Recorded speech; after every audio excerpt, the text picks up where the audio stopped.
The Cleveland Browns at the Jacksonville Jaguars. That's the one that we have next on the sheet. Cleveland coming away victorious 18-3.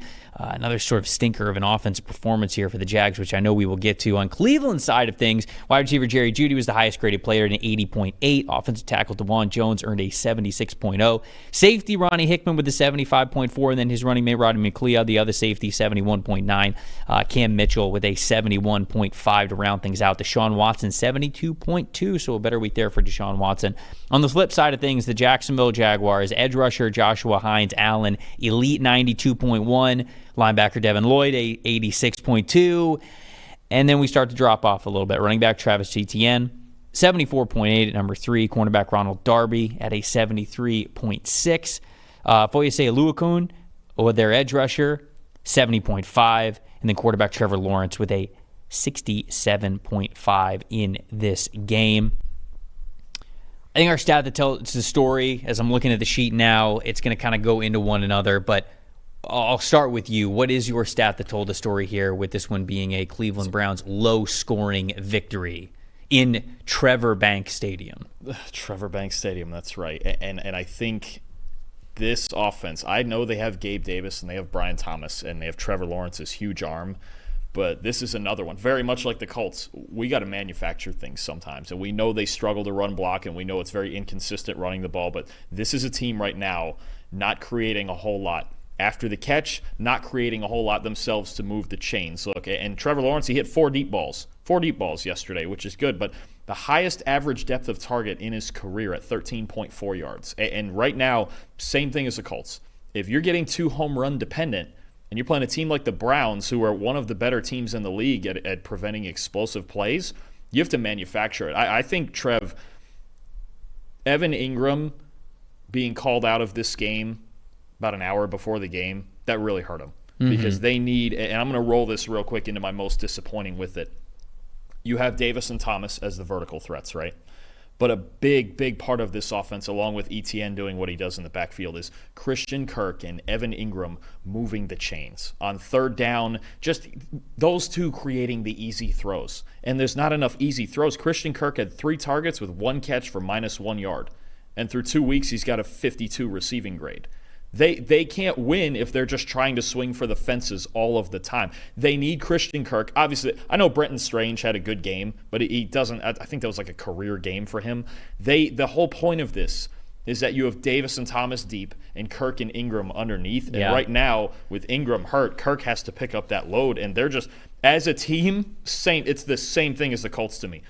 They are just not creating enough first downs. No. I get the big shots, but you don't get big shots constantly, especially on a defense like this. Trevor Lawrence from 1 to 19 yards was 6 for 16.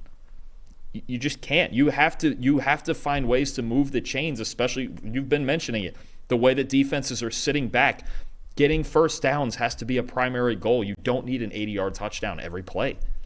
You know, the frustrating thing, I think, for the Jags, and look, I'll put on my coaching hat. I'll put down my analytics hat, and I'll pick up my coaching hat and I'll put it on. And I'll say it because I think that this is true in this instance. They just got to play better. They have to execute better. Yeah.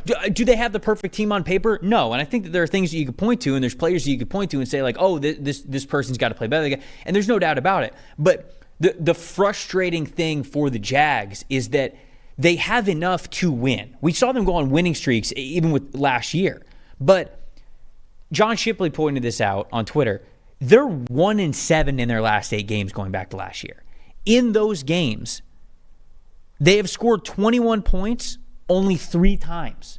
They just can't score. And the problem is that if it's not one thing, it's the other. If it's not the run game, it's the passing game. If it's not the blocking, it's the receivers. If it's not the receivers, it's the run game. If it's not the blocking, it's the quarterback. The problem is that it is always something with Jacksonville. It's a theory I've had actually with the on the college show with the Clemson Tigers, where they have this problem where 10 guys do their job and 1 doesn't, and that's the one guy that ruins the play.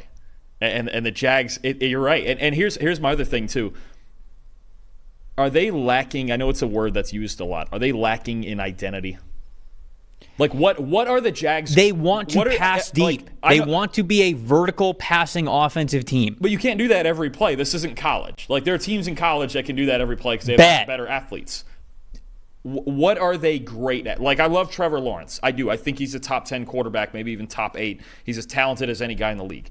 But what are we great at? And like you mentioned, what do we execute better than like take the Saints? Like, okay, we're great at play action, and we're gonna run it down your throat, and we're gonna get to play action, and that's how we're gonna beat you. Like, teams have an identity. Like, you can point with most of them and go, that's what they're great at. I don't know if I was to say, you'd be like, what's the best thing about the Jags? I'd be like, okay, I mean, like, Hines Allen's really good, and Lawrence is sometimes really good. Right. But there's not like a full team thing, I can't even think of the word for it, that like an aspect of their team where you go, that's what I'm afraid of. Is there an identity? No, and it's felt like that. And look, I looked up some of these things, and the more I looked up about the Jags offense, the more frustrating it got because it's pretty even all across the board. The offensive line has given up 9 pressures this year. That's 16th in the NFL, okay? It's dead even in the middle. 127 rushing yards. It's 17th in the NFL. Passing grade is it's a 60.8, which you might look at and be like, okay, that's really bad, but passing grades around the NFL are really down. So that's only 18th. That's right around the middle. Their third down conversion right now, 33%. That's a little bit lower than the middle of the pack because I think the middle was 38% last year. But it's like you have things there. It's just that something goes wrong every time. The Jags are either a team that is immensely hot for 6 to 8 games or they're terrible for 6 to 8 games.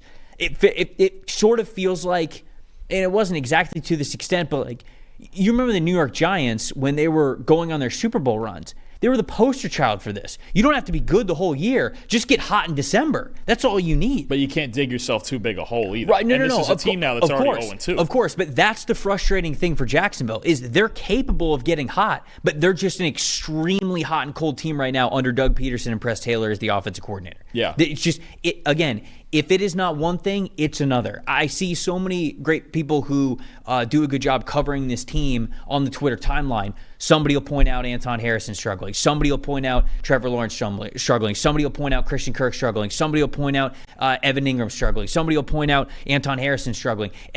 Or Cam Robinson struggling. And it's the problem is that it's something different every single time. There's just not continuity on this team, and it makes you want to rip your hair out.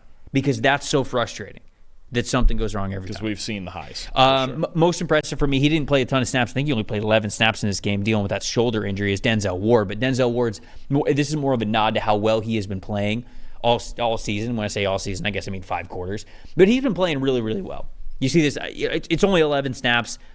He said he was sort of on a pitch count anyways, 90.4 overall grade, 1 pass breakup, 1 reception allowed. But like last week, he had a really good week as well. He's got an 82.4 coverage grade in the time that he has played already this season. So he's my most impressive and my most disappointing. I kind of got to it already. It's just Doug Peterson and Press Taylor not being able to get the most out of this team. But who is your most impressive here? I actually went with the Browns quarterback, Deshaun Watson. Wow. It was better. It was at least better. It wasn't perfect. They didn't work it down the field vertically very much, but it was better, and I was impressed at least with his ability under pressure to not make any big mistakes and understanding what type of game this is. This is the type of game the Browns are going to need to win. It's 18-13. We got a safety at the end. We're pressuring Lawrence. Our defense is winning the game, but Watson under pressure, 10 of 15 for 104 yards and a big-time throw. That was the part, because there were moments in this game where he could have caved and he hung in there. Is it great yet? Absolutely not. But it's certainly better than we've seen in the last several games from Watson. Better than last week for sure. He at least, you know what? If they have to win running the ball and defense and playing games like this and being the same type of game manager, say that, I don't know, what Justin Fields is for Pittsburgh right now, then so be it. I think, again, we've talked about the days of superstar Deshaun Watson are probably gone. But if he can play like this, he at least gives him a chance. Well, they keep running empty protection like he's a superstar because they run more empty protection than any team in the NFL. That's why he was under pressure so much, and they don't have the most stable offensive tackle situation. I was going to say, they got to figure that part out.